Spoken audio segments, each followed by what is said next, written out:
Am I on? Okay, cool. Can you hear me? Yeah, great. Good afternoon, everyone. I'm glad to see so many of you here. It's late in the day. Really excited to give this talk here in Poland. Never been here before, so it's exciting. So as the video said, I'm working for Beck Consulting as a programmer in Norway. We mainly do consulting work within programming for both the public sector and the private sector, working mainly with quite large corporations in Norway. I'm quite active in the community work, so I founded this group called DevOps Norway Meetup 7 years ago. I'm also an organizer of DevOps Days in Oslo. So if you ever want to go to Oslo, go to DevOps Days. Currently, I'm working as a tech lead for the team developing all customer-facing applications, apps, websites for the Norwegian railways. And this talk is sort of an experience report from that work. So what we've done is that for the last year and a half, perhaps, we've been working on migrating Norwegian railway services from internal infrastructure and to AWS. And just after summer, we finally moved the last application over. And it's certainly been one of my most exciting projects ever. It's been so cool. The customer has been so nice to us, which means he has let us do whatever we feel is the best. So I'll be talking about the practices, the services, and the tools that we have used and how they support a steady and fast flow of valuable software to production in a safe and secure manner. The cloud provider that we chose was AWS. So I'll be talking about how we use that platform. So it's not cloud provider agnostic, but I guess that many of the principles that I will talk about will hold for other platforms as well. So first a little bit about the industry. So why is DevOps and moving to the cloud important? The reason is that today all businesses are IT businesses. So innovative use of IT is the way that all businesses get customers and how they deliver services to those customers. So in a market that is driven by competition, then speed and the ability to change rapidly is the most important thing of all. And so also for train companies. So some examples from the industry within trains is that there's a Belgian train company that let commuters shop groceries on their smartphones while they're waiting for the train, and then the groceries are waiting for them on the other side.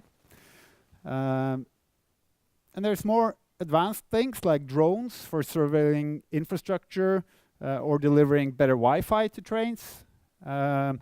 We have gathering of data from all kinds of IoT devices. There's a lot of possibilities there for the train sector. In the infrastructure in itself, and also in the carriages, there's a lot of things that you can measure. And what happens to train companies when you get self-driving cars and hyperloops? That's interesting. So if you want to compete in a market where more and more businesses are adopting these changes, and you don't adopt these new ways of working yourself, then you are really missing out. It's happening now, and it can't be stopped. And it's not just for startups. The large enterprises and the public sector, which are mainly my customers, they also have to take this seriously to not be left behind. So the advantages overshadow traditional requirements for security work. So we have to change the way that we work with security to keep up with the pace. So change is basically inevitable. There's also a shift in focus from the old way of organizing IT or organizing organizations doing IT. So we're no longer separating between development of new things, maintenance, and operations. Everything is about development of new products. For NSB, like all other companies, to gain competitive advantage, they need to innovate more, they need to experiment more, and they need to get things out there before their competitors. And they need to use a business methodology similar to lean startup, where you continuously learn by experimenting and measuring, and then you pivot whenever the time is right. So, to be able to support the business like this, IT professionals like us, we must be able to deliver quality continuously. So, what is continuous delivery? Well, it doesn't just mean that we're putting stuff into production many times per day, many times per hour. It means that our software must be ready for production at any time. That's the most important aspect of continuous delivery. So long-lived development of new features, that is the thing that has to go. So the reason we need to do this is to support how businesses wants to work. So it's all about putting the release schedule in the hands of the business and not in the hands of IT. Although continuous deployment is also a good technique. And continuous delivery, of course, loves DevOps. So what is DevOps? Well, its original meaning is this. It's about getting two disciplines that traditionally have been very separate to work together. But we have no ops on our team.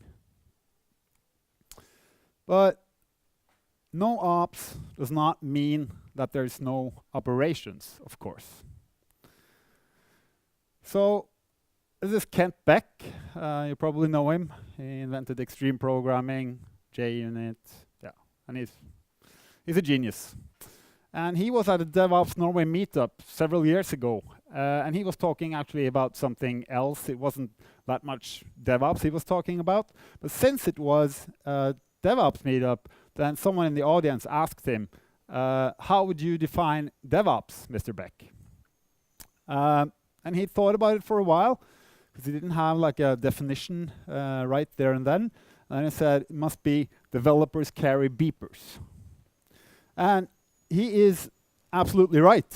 It must be the ones that develop the systems that also watch over them. That has been really important for us.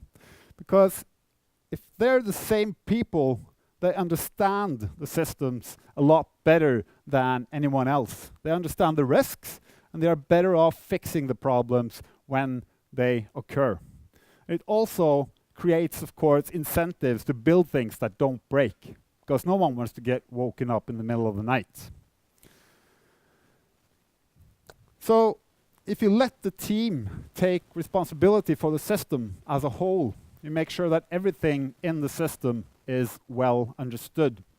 So I've always thought that it's an artificial boundary between operations and development, which the DevOps community has risen to mean these days.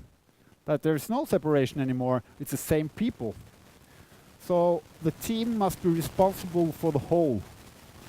Therefore, we are also on call, and we use the PagerDuty app to buzz us if something unexpected happens in production.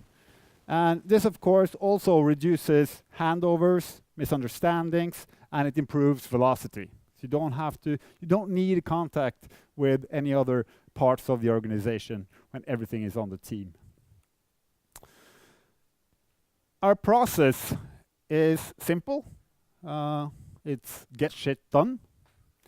I guess we're agile, whatever that means, but we don't use any particular methodology. We borrow a lot from several of them. So we do stand-ups, for instance, and we have a task board that supports flow from ready to production. We don't do iterations. And other than that, we just get shit done. And it turns out that DevOps loves cloud because cloud reduces ops complexity with magnitudes. That is the one factor that allows us to work in this way. Otherwise, we must have had a lot more professional people within the operations that have the knowledge of operations. And cloud is secure. Public cloud has so many security advantages. Of course, the cloud security vendors are putting a lot of effort into securing the cloud. And Forrester expects this trend to just accelerate. And that's what we're seeing as security becomes a really critical selling point for all the vendors. And of course, a key evaluation point for on the buy side.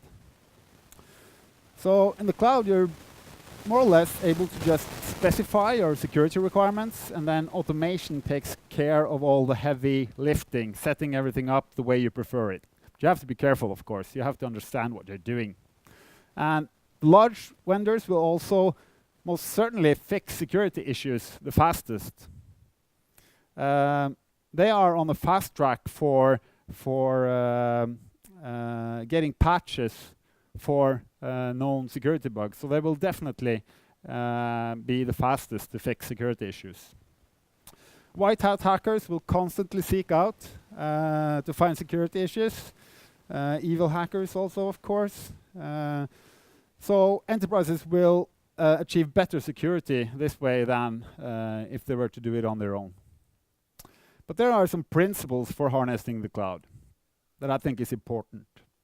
Amazon talks about security of the cloud versus security in the cloud. So they take care of security on very many layers, but some layers don't change. So for instance, your applications are not guaranteed secure by Amazon. That security you have to fix yourself. So let the cloud vendor cover your ass. What I mean by that is, if you run it in your own premises, then of course you're responsible for the whole stack, security at all levels. If you take it up one step and do virtualization and use infrastructure as a service, then everything from the OS and up is your responsibility. If you're going for a PaaS solution, a platform as a service, that is where you deploy your applications that you've built yourself. Then you only have to worry about the applications and the data. And finally, if you go for managed services or software as a service, then the cloud provider, of course, has the full responsibility for this software working and that it's secure. Doesn't mean that you can't configure it wrong, but it just makes it a lot simpler. And what we've learned is that we want to be in that end of the spectrum. So do as little as possible with everything from infrastructure as a service and down. And public cloud is definitely the future. So there's so many advantages of putting it out there in the cloud. And not just for elasticity, reduced cost and cycle times, and that you have the best operators in the world operating your infrastructure. They also innovate faster, and they launch new services all the time. So you should buy or use services as much as you can, because the cloud providers have put a lot of effort into making these services best in the world. So instead of setting up things yourself, you should see if they already have a service for that. But some things you have to set up yourself, or it may be actually good reasons to set it up yourself. And then you must take control over security. And that's not by clicking in a GUI and selecting like security levels and stuff like that. That's, you have to automate everything. You have to have your infrastructure as code and use the APIs of the vendors. And they have great APIs for doing everything. So let's move over to the juicy part. Let's have a look at some of the code that we're using for our infrastructure. We have sort of three main repos, or we have three different kinds of repos, where we have one for basis infrastructure, which is like networking and like all the infrastructure as a service level stuff. Then we have app infrastructure, which is like common modules that apps use. For instance, setting up a database. Very many applications use databases, and like DNS and stuff like that. We'll talk more about that later. So let's start with infrastructure as a service. It contains networking, VPCs, availability, networking basically. And we also have a Bastion host, which is also often called a jump server, which is the only way that you can connect into your private subnet where all your applications live. So to be able to connect inside the private network, this is the only entrance in. And I'll talk a little bit more about that later. We also have a management server, which I'm not that proud of. But since we're migrating legacy applications, they're all not always cloud native. So they have some specifics that makes it hard to take advantage of certain features in the cloud. So for instance, we need to have some cron jobs, some backup jobs, and stuff like that we have to automate inside the private network. But I would suggest using that as little as possible, because that's kind of hackish. So we're using Terraform for this automation. And Terraform is a tool for creating, changing, and versioning of infrastructure in a safe, automated, and effective manner. What you do is that you describe your infrastructure as code, and then you generate an execution plan based on that code, which describes what Terraform will provision to reach a desired state that you have documented in your code. And when you make changes, then Terraform finds out what the change is, and then it executes the change incrementally, which means that you can refactor and change your infrastructure in an evolutionary way. You don't have to set up everything from the start. So what does it do? It's infrastructure as code, it's documentation, it's shareable, and it's reusable. It creates execution plans, which shows in detail what is to be executed, which is a good thing. You should always have a look at your execution plan before you run it against production to avoid surprises. It creates a resource graph, which means that it has all these interconnections between all the resources inside your cloud. So it parallelizes where it can, but it also respects dependencies. Sometimes one resource has to be created before the other because of a dependency. And of course, automation. It automates everything. So let's have a look at that repo. It looks like this. How many of you have ever used Terraform? Yeah, not that. Yeah, well, there's a few actually. So there's many ways of structuring your Terraform repo. And I've seen a lot of Terraform projects where they have like all the code for a large infrastructure in one file, or split into smaller files, but just for each project. What we're trying to do is that we're trying to modularize it so that we can be reused between environments.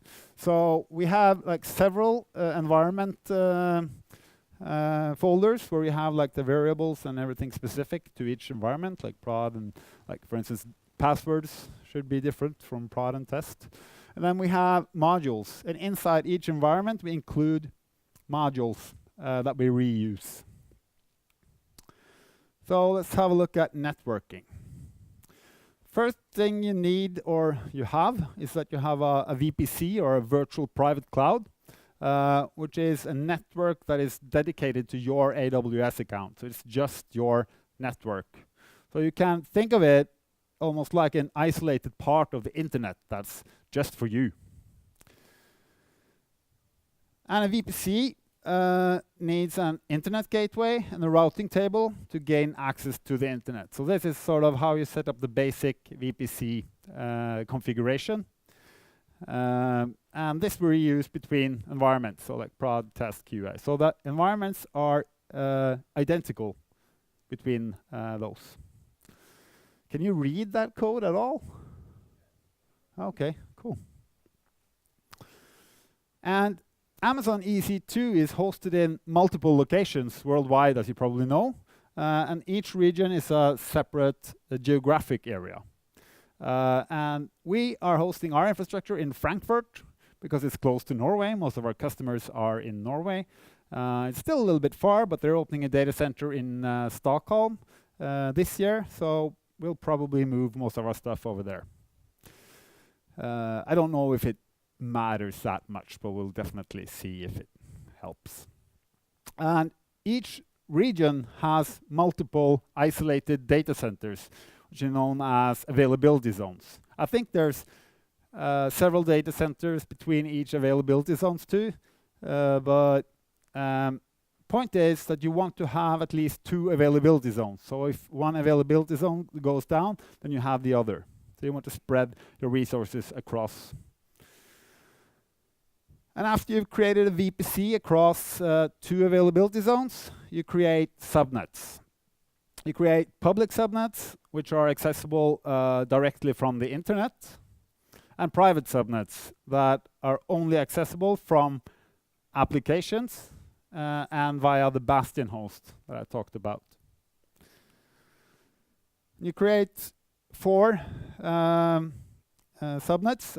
Yeah, well, there's one thing that I might mention here about Terraform, is that it's kind of cool. This module is reused for each subnet that we provision. So you have like counters, data structures, and stuff that you can iterate over when using a module. So we don't have a module for each subnet. We're iterating over data structures to create them.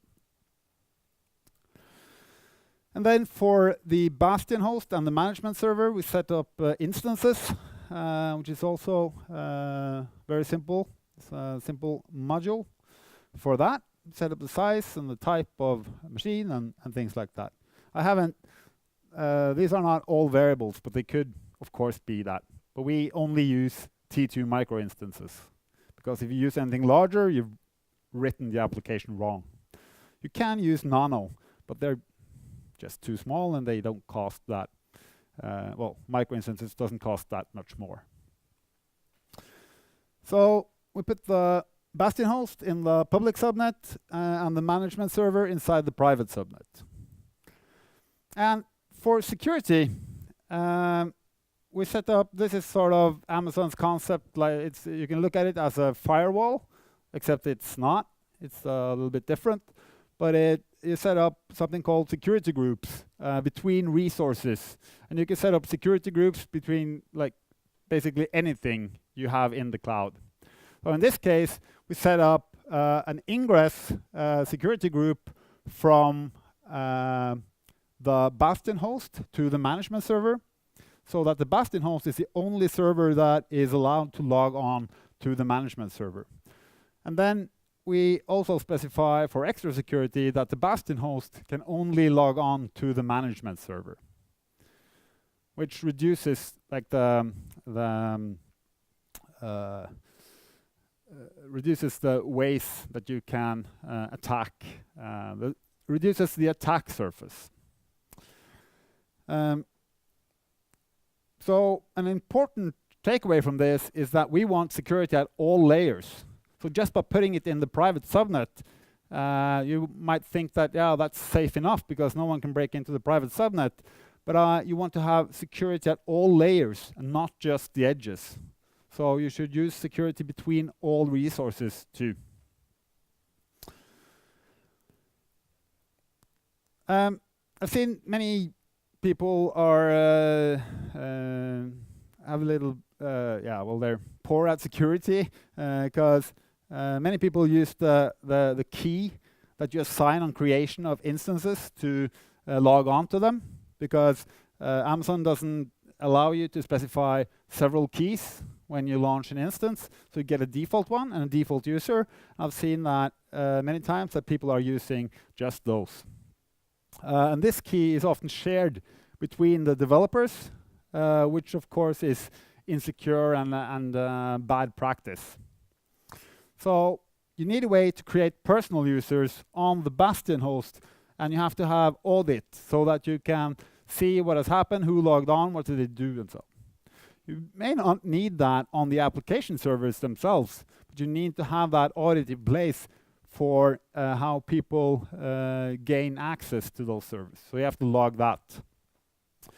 And since Amazon doesn't have like a concept of that, you need to automate it and make sure that developers who quit the team, for instance, is removed. So you don't want to have to automate removal of developers and adding developers. So you don't want to have things laying around. There's so many horror stories about that, but on previous projects I've been on. So it should be easy to add members and remove them. So we created a stack like this, where you create ordinary users in the AWS IAM. That's how you create users in AWS, and you assign them to a group, for instance, developers. Then you upload your personal public SSH key. So each developer uploads their key. And this key is actually, for Amazon, they're using it just for code commit. And we're not using code commit, but we found a way to use this feature for provisioning the Bastion host. So on the Bastion host, we have a cron job with a role. We have also roles for a little bit like security groups. So you want to have this resource, can have this role, and it's allowed to do just this. So this role allows download of these keys. So it pulls them to the server, and then the cron job creates individual users for each developer and adds their personal public key to the authorized keys file. And removing a developer from IAM also deletes the user from the Bastion host. So there's automation there. And then by streaming some logs, like Vorlog Secure to CloudWatch, you get a nice audit log for all logins on that server. It's actually not possible to log on to the server, the Bastion host. You can only use it as a jump host. So you're not able to log on to that server and do stuff. You can only jump to another server. Now, let's look at tools that we use to automate and simplify and secure infrastructure and applications.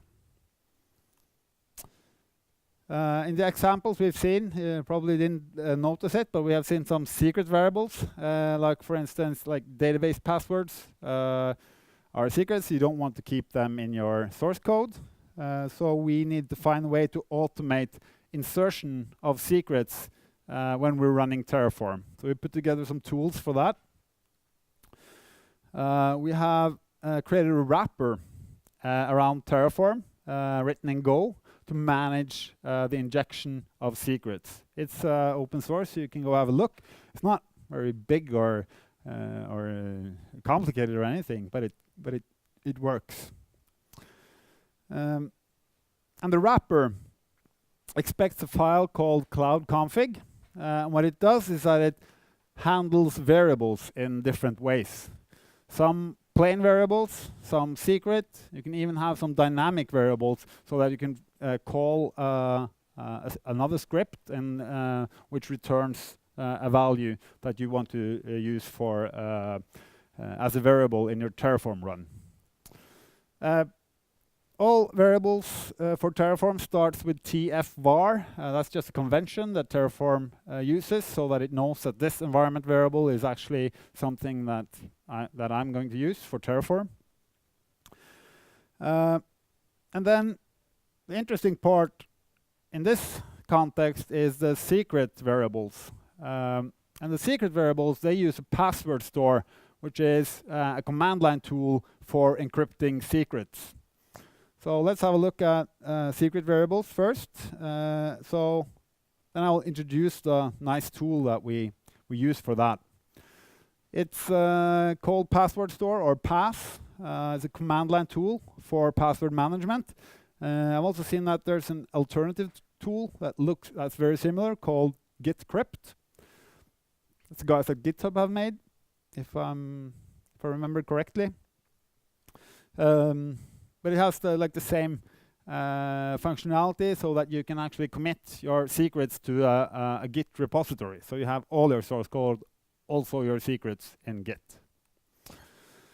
It's basically just plain files in a directory structure. Looks like this. And to retrieve a password, just type in a command, path show, and then the path to the password. And -C means that you copy it to your clipboard instead of printing it out in your terminal. Then you're prompted with entering a passphrase. And this is the cool stuff, because all the secrets, they are encrypted with each developer's PGP keys, so that we don't need to have like a master password or something that is known between the developers. They use their own personal keys and their own personal passphrase. And if you add a developer, you just add his signature of his key to a file, and then you re-encrypt all the passwords, and then he has access. And of course, when someone leaves the team, just remove his key and then re-encrypt it again, and then it's gone. Yeah, so it copies the password to the clipboard, and this can of course then be scripted, and that's what the Terraform wrapper uses. It uses this tool, so you're prompted with your typing in your passphrase, and then it enters those variables into your Terraform run. There's another tool called mchain that we use for environment variables like keys, because AWS, for instance, they have, or I think all cloud vendors have keys that you need to use to operate against APIs. And you don't see very often that people set them as environment variables, or even worse, they put it into a file in their home directory, so that when they run AWS commands using the client or whatever, they use those variables, which are then stored, so that if someone gets access to your machine, you can retrieve these secrets. So what mchain does, you have to, of course, have a Mac to use this. There's probably other solutions for other platforms. What you do is that you use the command mchain, and then you set variables in a key. So our key here is AWS, and I specify which environment variables I want to insert into my keychain. And when I run commands, I always start with mchain AWS, and then I'll type my command that I'm going to execute. So here I'm typing env, which just prints out all the environment variables, and then you can see that the secrets are there. If I typed env on its own without mchain, then it of course wouldn't have been in my environment. So to run Terraform then, I type mchain AWS and Terraform wrapper apply. And this is of course a very good practice, is to halt you and say, if you're deploying to prod, please type prod. It just makes you think one extra time, because deploying to prod when you thought you were deploying to a test environment, that's at least something that I've done several times. So you have to have this check in place. And then it runs. Right. So let's move over to software as a service. As I said, we wanted to use managed services where we can, and only do custom if there's no service available.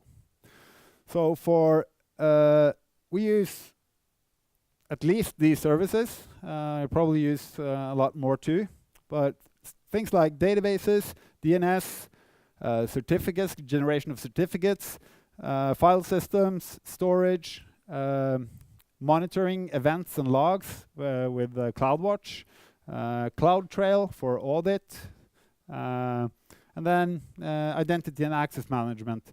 All of this there's services for, and then we of course use those. And what's common for all of these is that you don't need to think about operating them. So backup, mirroring, patching, scaling, and so on, everything of that is handled in AWS.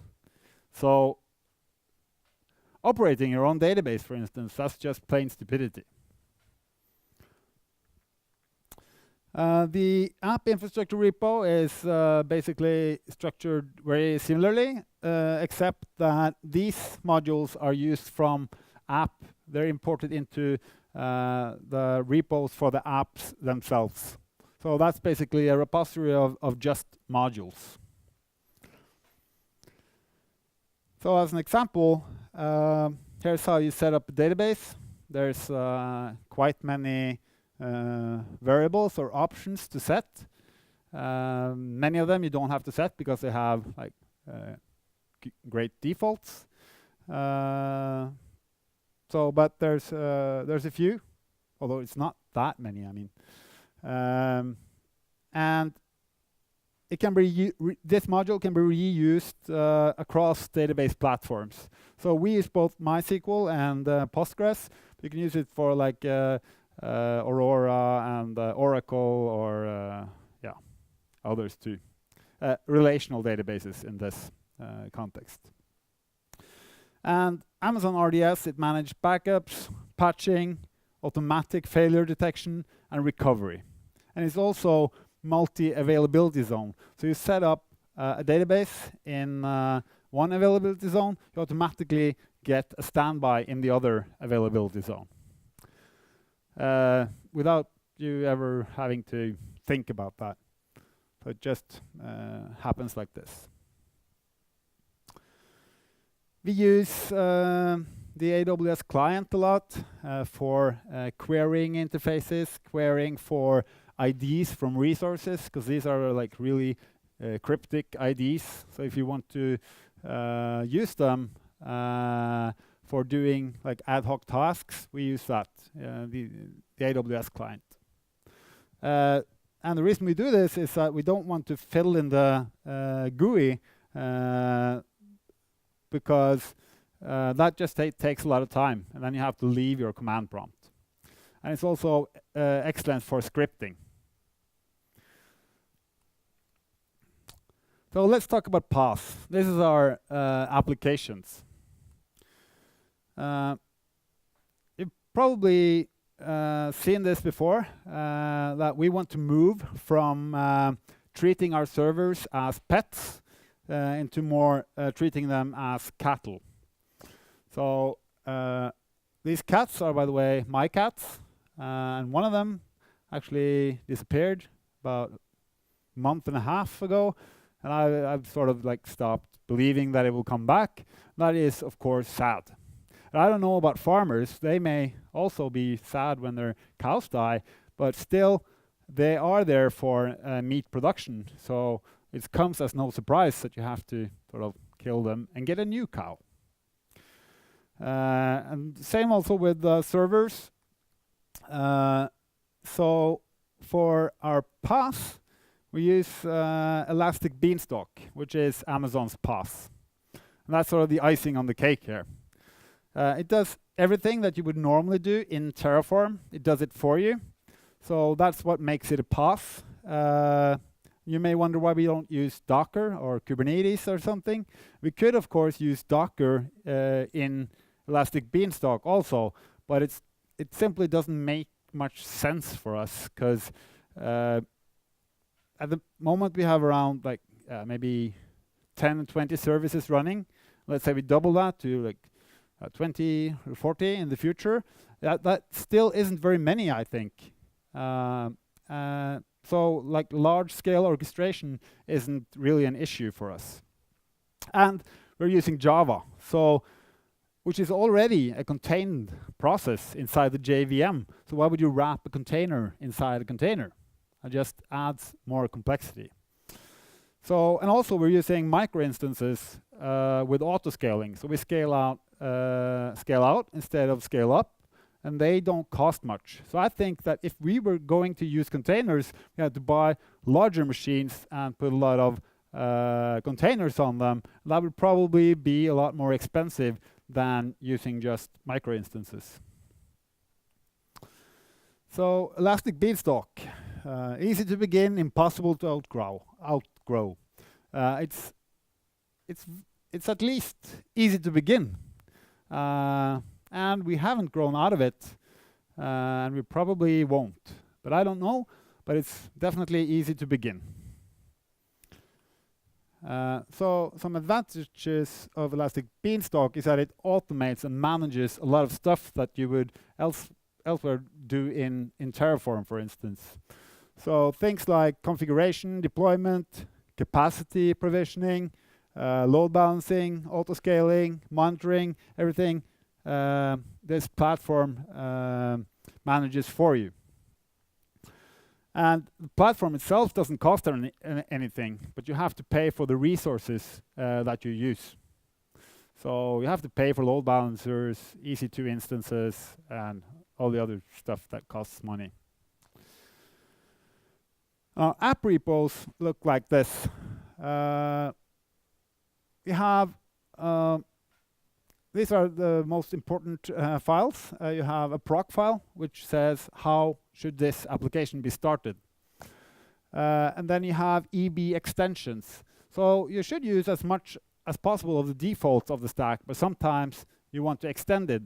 And then you create Elastic Beanstalk extensions. And then we have some scripts for creating, deploying, and terminating. So an example of an extension would be like this. I would actually probably not do this, but one of the legacy apps that we have has this requirement to set the time zone on the server, which is probably best to just stick to UTC and then let the applications convert. But you have to do this, so you can specify commands that is executed every time you create a new environment. And also here is for configuring a load balancer with a certificate that we've created through Amazon's certificate manager. We just specify which port should it listen to, which ports is the applications on the instances listening to, and a URL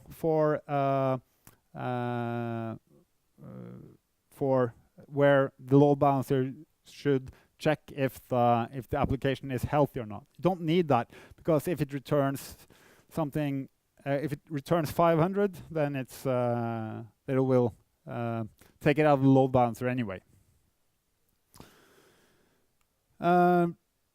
This is how you configure logging, streaming of logging to CloudWatch. And the proc file I mentioned, this is how you start your app. This is how we start all our apps. It's Java jar, app jar. There's 3 commands that you need to know that Elastic Beanstalk uses. The command line client is called EB. It's create, deploy, and terminate. But then you have to set some variables and stuff also. So we've created wrapper scripts just in Bash because you have a lot of options that you can pass to the create command. Like, for instance, which subnets it should go into, what is the URL for the database, and things like that. So what did we just create with these tools? We created, this is a snapshot of our prod environment maybe a month ago or something like that. I feel so powerful when I'm working with the cloud. It's like with a click of a button, you like spin up this whole data centers with all these resources, and it's an amazing feeling. There's of course a lot of stuff that I didn't mention. well, I mentioned that application level security is something that you still have to worry about, because Amazon don't create the applications for you. So you have to have an eye focus on that. But at least there's a lot of other stuff that you don't need to focus on, so you can have more time to focus on that. Security culture is of course very important. All your developers must be on board, be secure coders. And there's a lot of stuff that I probably forgot about. We use a lot of other services too that are sort of outside of Amazon. There's a list of that. So we try to buy wherever we can buy. Summing it up, I've been talking a lot and I've been talking fast and it's been quite technical. So how do we put all this together? So what did we learn? We learned that we should reduce infrastructure as a service to a bare minimum. We started a lot broader and set up all kinds of things like Kibana clusters, Elasticsearch, and all those things, and we set them up ourselves. That's not a good idea. There's so many good tools that you can just buy. Yeah, so use hosted services where available. Use platform for services and applications. Automate. And monitor. You have to know what goes on in production. And what we find was the hard part was migrating the existing services. That was the hard part. All the other stuff we learned quite quickly, and we were quite effective in accomplishing that. We gained a lot of stuff. Security we can understand. Insight and everything. The cloud vendor is taking so much responsibility for us. We can get all these environments on demand. Don't have to order servers or anything. Elasticity, auto-scaling, no investing in hardware before we need it. Reduced lead time on everything we create. It's a pipeline that you can just like produce features. And the business adapted to this. So technology has a lot to do with how the business works. So they were actually able to do agile business development. We get all the ownership of what is delivered, which we feel we are proud of. It's great stuff. Responsibility is in the right place. We're responsible for the things we make. There's less stuff to remember that Amazon handles for us, and very happy employees. I think we all agree that this is the most amazing project that we've been on. Some plans for the future. Rewrite all those legacy applications. We lifted and shifted them into the public cloud, but they don't really fit, so we have to split those up. Microservices turns out to be a perfect match for what Norwegian Railway Services wants to achieve. And we want to explore more serverless. We've started experimented with some lambdas and stuff, but we've seen a lot of things that we can do with that, and we're going to start with like removing all the stuff that the management server uses cron jobs for. So, like the CIA found out, it's probably better to buy innovation than to do everything yourself. And like NASA realized, you're probably more secure in AWS cloud than you're in your own data center. So that was what I had. I think I was like exactly on time. Sorry that I had to talk a little bit fast at the end, but yeah, I'm through. So I don't think we have time for any questions, but I will stand right there and then you can come and talk to me. Thank you.